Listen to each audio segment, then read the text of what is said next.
Live from our Jackson studio. Live from the Midtown Jackson studio and live from well into Deep 13. This is Last Call Cafe on Spreaker with the animalistic Jay the Brain Man, the animalistic Matthew the Wizard Nichols, and the pause for consideration, Steve the Baxman Baxley. I'm Franklin Pangborn, your announcer, with Morgul as the friendly drone. Let's go to the cafe and find out what's going on and join the guys on a whole crowd. It's Last Call Cafe on Spreaker.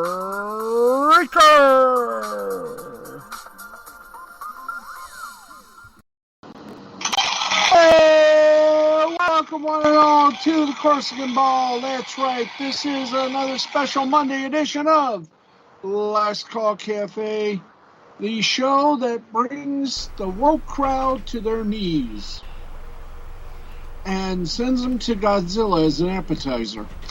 I am one of your hosts, Steve the Baxman Baxley. A pleasure as always. And my usual colleagues, comrades, and equal hosts, I will introduce now, ladies and gentlemen, the gamer's best friend, the anchor of Gamer News. I give you the man, the myth, the legend, the wizard, Matthew Nichols. Hey there. You may applaud, folks. You may applaud. We don't bite. And, of course, what is this program without a stern person to produce it? If we ever find one. But we got someone better, ladies and gentlemen. Betty White's favorite chew toy, the manager champions, and still the undefeated intergender wrestling champion. Women wrestlers fear this man for an obvious reason. He's better than they are, and they know it. Ladies and gentlemen, the host of Wrestle Anime Hut, Jay the Brain Man, presents it. And you know who I talk about, the one, the only.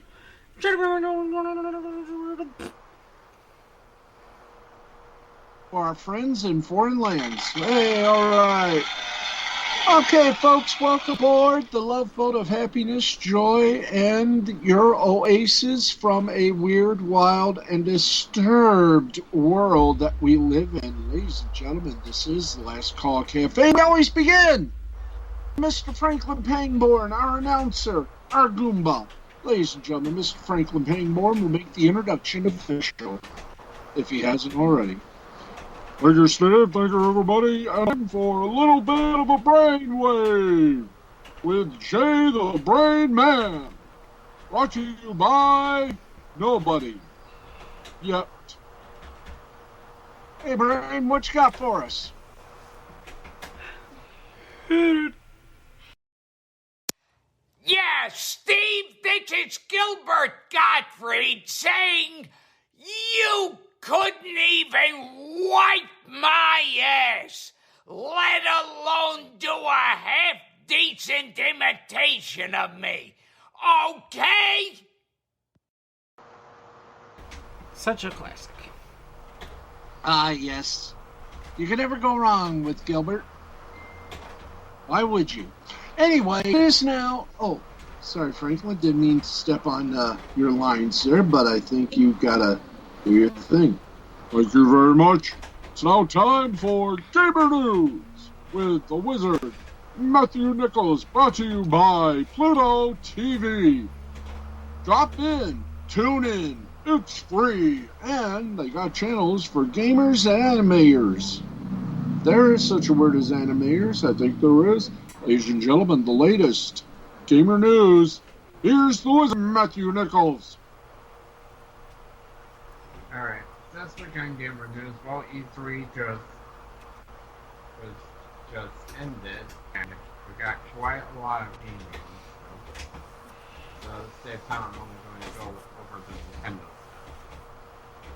The Nintendo presentation started off with a new Metroid game, Metroid Dread, which is the sequel to Metroid Fusion, which is coming out in October. Then we got confirmation that Fatal Frame 5 is being ported to Switch, PlayStation, Xbox, and Steam. Then we got a look at the new Smash character, Katsuyu, from the Tekken series. It's coming to Smash Bros. Ultimate. We also got a new WarioWare game called WarioWare Get It Together. We got a sequel to Wario Rabbids. Next year, we got Mario Party going to be a compilation of a bunch of new boards and the boards and games from the classic Mario Party games. And we got the return of Advanced Wars, which is called Advanced Wars 1+2 Reboot Camp, which is coming out to Nintendo Switch. We got gameplay of Shin Megami Tensei 5, which is coming out sometime this year. And the presentation ended off with Zelda, with Game & Watch doing the first three classic Legend of Zelda games, so 1, 2, and we finally got new gameplay of Breath of the Wild, which is coming out next year. And that's pretty much it for gamer news. And that's Gamer News, presented by Pluto TV. Tune in, turn on, it's free. Well, if you love gaming, you'll love Channel 801 or Gamer Television. Tonight, play for all 2021 Fallout 76. It's on right now, Channel 801. I'm Franklin Pegmore. All right. Thank you, Franklin. Of course, we'll hear from Franklin rather shortly during this broadcast. He, of course, will in touch because he's been a busy boy, I'll tell you that much. But right now, let's give you a little entertainment news. And the big story is, well, two big stories, but let's give you the big one first. The Emmy rules have changed. That's right. The Television Academy's Board of Governors on Monday says it has approved a pair of rule changes for this year's Emmy Awards. One change will allow anyone nominated in an actor or actress category the option to, quote, request that their nomination certificate and Emmy statuette carry the term performer, end quote, in place of actor or actress, so saith the Academy. In the same vein, quote, no performer category titled actor or actress has ever had a gender requirement for submission. It wrote today, now nominees and or winners in any performer category titled actor or actress may request that their nomination certificate and Emmy statuette carry the term performer in place of actor or actress. The option will take effect beginning with the current 2021 Emmy Awards season and come at a time when voices in the industry are increasingly calling for 9 non-binary award categories, including recently in a guest column on Deadline by Vidas Sir Anzoátegui. The Berlin Film Festival announced last year that its acting awards will be gender neutral. Galeka The Society of LGBTQ Entertainment Critics also voted recently to make its Dorian TV Awards performance categories gender neutral. Now, in addition to the rules for eligibility of documentary films have been amended to beginning with next year's competition, 2022, keeping out titles that have been eligible for Oscar consideration. Now, any film placed on the AMPAS viewing platform will be deemed a theatrical motion picture and thus ineligible for the Emmy competition. The documentary rule, along a hot-button issue to the Academy members, strengthens a rule taking effect this year. Features that were nominated for Oscars, you're out of luck. You ain't eligible. Now, in previous years, that would have eliminated double-dip winners like Free Solo and OJ, Made in America.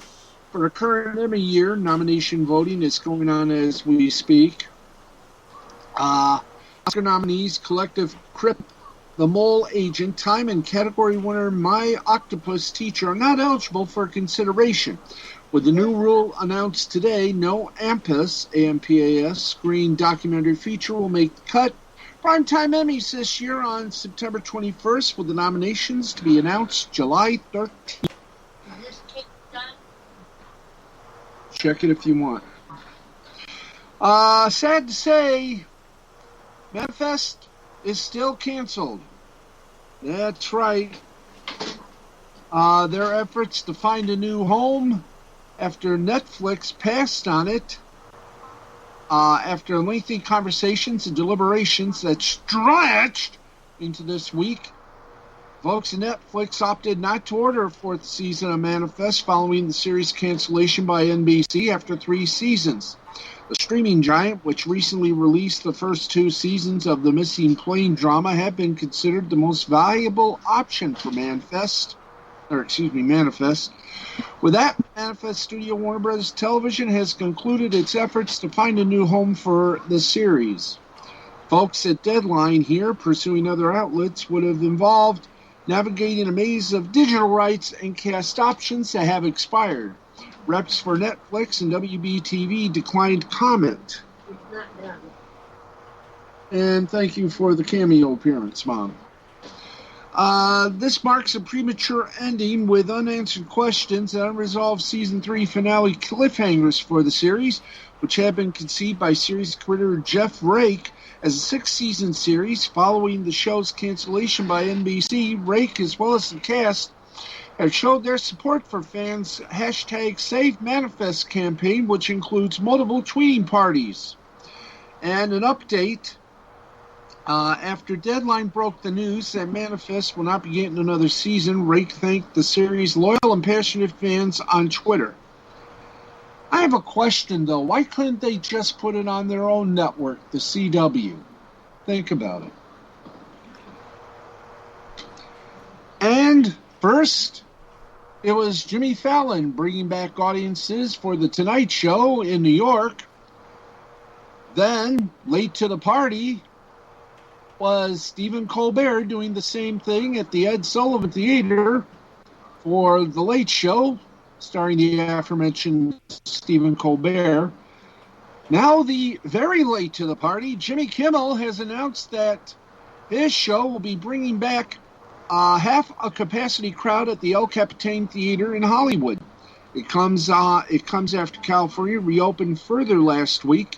Now, guests for this evening's show will include Sarah Paulson, Frank Grillo, and musical guest Lucy Dacus. Audience members will be fully vaccinated and will wear masks, and they will be asked to prove their vaccination status, either through physical vaccination card or digitation.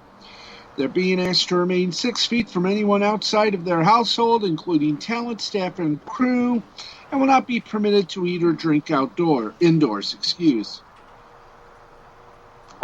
Kimmel returned to the studio in September and has been joking that he's been allowed 1 or 2 audience members over the last few weeks. Seth Meyers recently told Deadline that he's not expecting the studio audience to return to late night until September at the earliest, and it's not clear when the Late Late Show with James Corden, which, like Jimmy Kimmel Live, shoots in L.A., with the prime exception, Cornmeal is actually done at now Television City in Hollywood, when they'll be bringing back crowds. But I think they might bring them back in mid-September. I just have this feeling. All right, that is most of your entertainment news. Let's get you some wrestling. Let's talk a little wrestling, folks. Let's give you a little Raw wrestling here. It was the post-Hell in a Cell edition of Raw, Yahoo. And let's cut out the BS and go straight to the meat of the program. That is, of course, the matches. Money in the Bank qualifying match. Raw Tag Team Champion AJ Styles took on Ricochet. The winner, Ricochet. I think maybe it's time AJ Styles either retire or say, can I please be let out of my contract? All right, let's get to the next one here. We had another Money in the Bank qualifying match. Raw Tag Team Champion. Oh, excuse me, I already said that. Okay, thank you. Now, let's go again. Money in the Bank qualifying match. Asuka and Naomi versus Eva Marie and Doudrop. And the winner of that was Asuka and Naomi. All right, something. Next qualifying match, Randy Orton versus John Morrison. How much you want to bet Orton won that one? Well, if you did bet on it, sorry, you lost. It was John Morrison. Shocking. Our next qualifying match, Crazy Alexa Bliss and Nikki Cross took on Nia Jax and Shayna Baszler. And the winners were Nikki Cross and Alexa Bliss. Money in the Bank qualifying match, Riddle versus Drew McIntyre. And, of course, we all know. And, of course, Riddle won that one. There's another shocker. And Hell in a Cell, WWE Champion Bobby Lashley took on Xavier Woods. And the winner of that had to be and is Bobby Lashley. Wow. And that was your Raw eventage. We did have a show on Sunday for the pay-per-view reasoning. So, let's, we're going to hold off the pay-per-view results until Wrestle Anime Hut. So, there you go on that side. Gotta leave something for the other show. Okay, let's give you the results and of the WWE main event tapings. And please remember, we don't have the sound effect for it, so we'll just have to do it like this. Spoiler alert, or somebody just ate some donuts. NXT champion Karrion Kross defeated Shelton Benjamin. And NXT North American champion Bronson Reed defeated Drew Gulak. So, there you go on that happy little psychobabblish notation. Yes. And by the way, next week, for sure, comedy clips. Yay. Okay, let's give you the results of the Friday Dynamite. Friday's new edition of AEW Dynamite reportedly drew 552,000 viewers according to Nielsen via PW Torch. This is up 13.4% from last week's Friday Night Dynamite episode, which drew 487,000 viewers. The Dynamite show on Friday drew a 0.20 rating in that cherished 18 to 49 demo. This is up 5.3% from the previous week.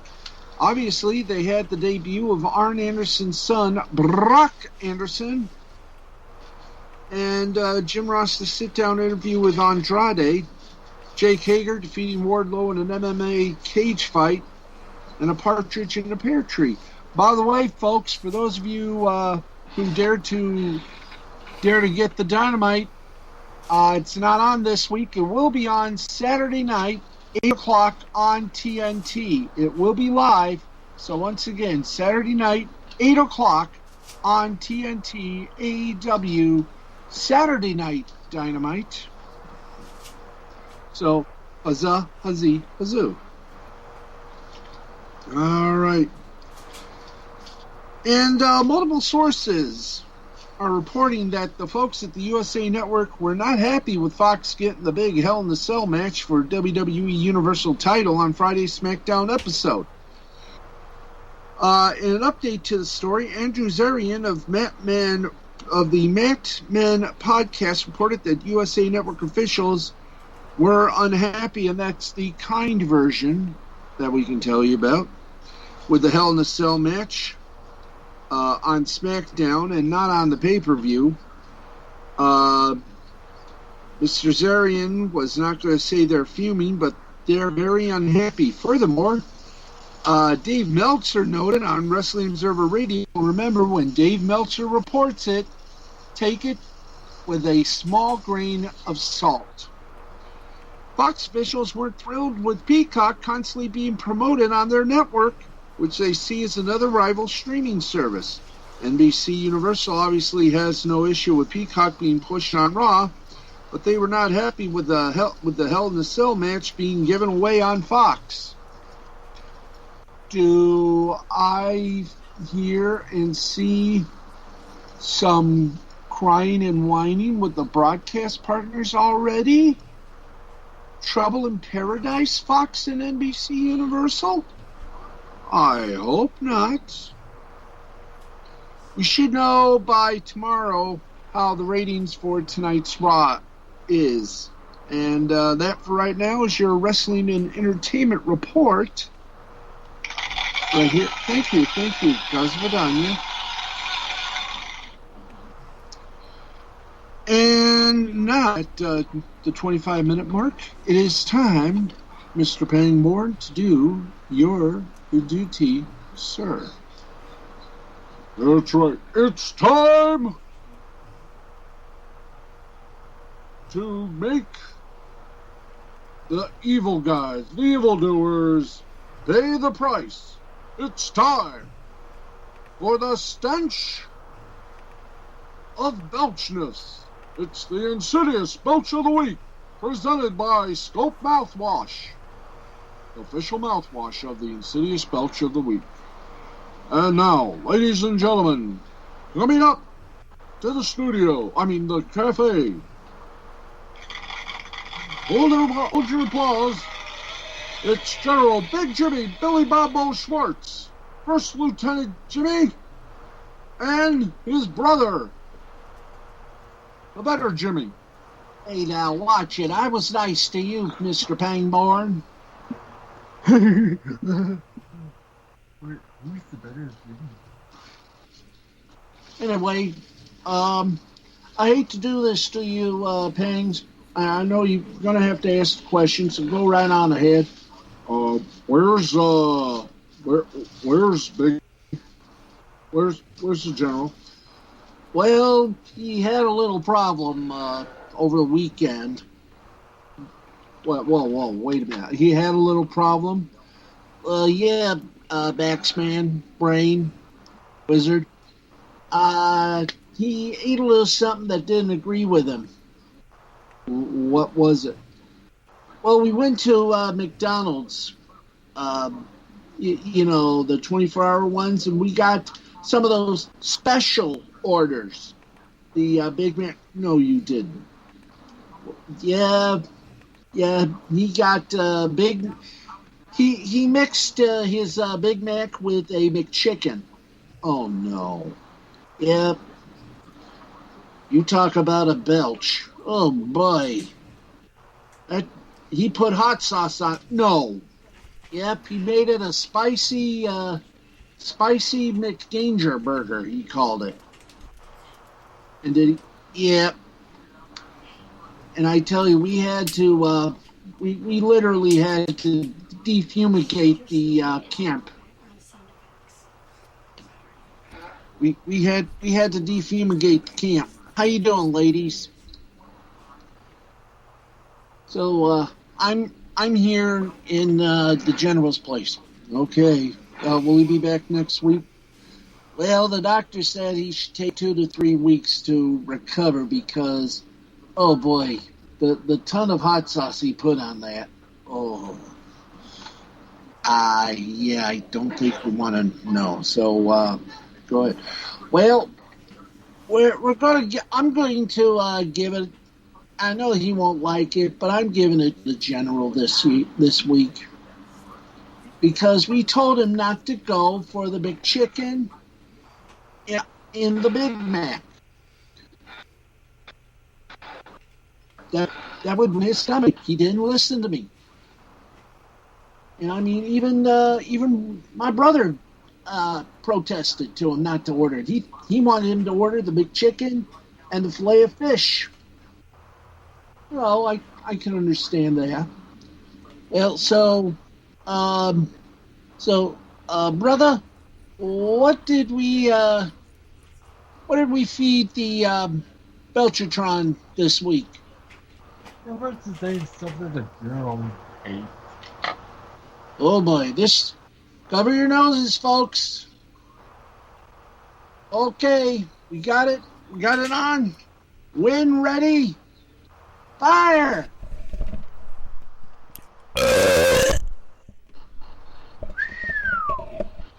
Whoa.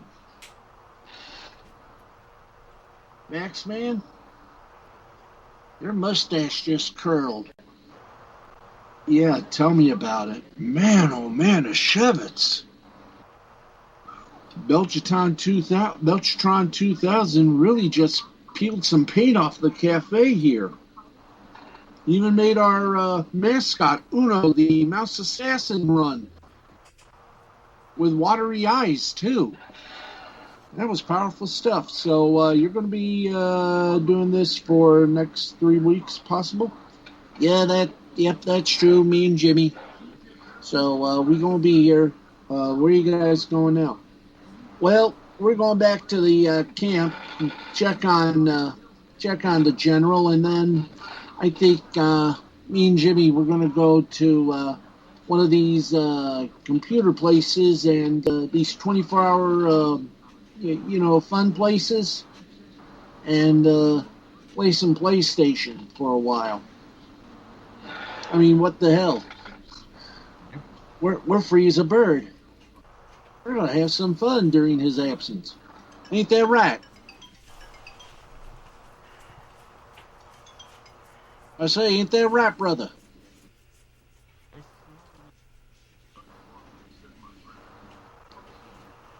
Anyway, so we'll see you guys next week. I know I forgot to ask, how you guys doing there? Matthew, how you doing? I'm doing well. I'm currently running dialogue for my game with Corey at the moment. How you doing there, Brain? Good. Max, man, you look like you've been through the ringer. Yeah, I'm doing okay. Got a lot to do this week, so I'm keeping my cool. I'm keeping my calm. I'm keeping that chi going. Don't you mean that cheese? Oh, yeah, too. Anyway, thank you guys very much. Hey, welcome. Have a good one, guys. Come on, brother. We'll go in the captain's convertible. Okay, thanks, guys. Don't forget how much Twitter's Twitch Radio is early out. I played Super Mario Brothers. You gotta love those two guys, I tell you gotta love them. Anyway, that's going to wrap things up for us here on the L2C next week. Bob Hope. Some of the comedy bits we'll have Bob Hope, Lil Soupy Sales, and Lil George Carlin to spice things up. That will be coming up next week when we finally get things back to where they were. But until then, gentlemen, final comments? Well, looking forward to all these new games coming out. Ooh. And also, my brother just got a PlayStation 4 Pro the other day. Uh-huh. Brain, you got anything? Get on with it. Okay, Painborn. Get on with it. Pangborn, do your duty. End this thing. You've been listening to the Last Call Cafe on Spreaker, Part of iHeartMedia. For Steve, for Matt, for the Brain, I'm Franklin Pangborn. This has been a Mystifying Creativity production in association with Spreaker.com, also Brainscan Entertainment, and Wizard World Productions, who own Gamer News. Good night, everybody.